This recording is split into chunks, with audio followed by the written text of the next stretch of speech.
ഭാര്യമാരെ പരസ്പരം കൈമാറിയതിനു ശേഷം അവരുമായി ലൈംഗിക ബന്ധത്തിൽ ഏർപ്പെടുന്ന ഒരുതരം അരാജകത്വം നിറഞ്ഞ വിദേശങ്ങളിലൊക്കെ പല സ്ഥലങ്ങളിലും സാധാരണമായിക്കൊണ്ടിരിക്കുന്ന പാർട്ടിയായിരുന്നു.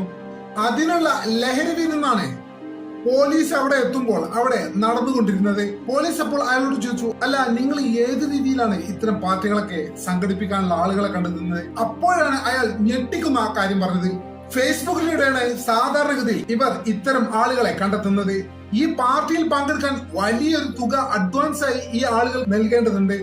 ശേഷം പാർട്ടിക്ക് വരുമ്പോൾ വൈഫ് കൂടെ വേണം എന്നുള്ളത് നിർബന്ധമായ കാര്യമാണ്.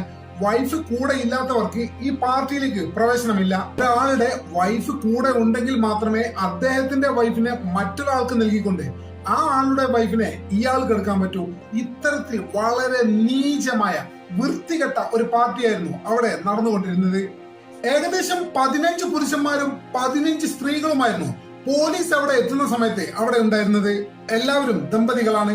ഇതിൽ കൂടുതൽ ആഴ്ന്നിറങ്ങി പോലീസ് അന്വേഷിച്ചപ്പോഴാണ് മറ്റൊരു രസകരമായ കാര്യം അവിടെ സംഭവിച്ചത്. ഈ പാർട്ടിക്ക് ഭാര്യയാണെന്ന് പറഞ്ഞ് കൊണ്ടുവന്ന മിക്ക ആളുകളും അവനവന്റെ സ്വന്തം ഭാര്യയല്ല,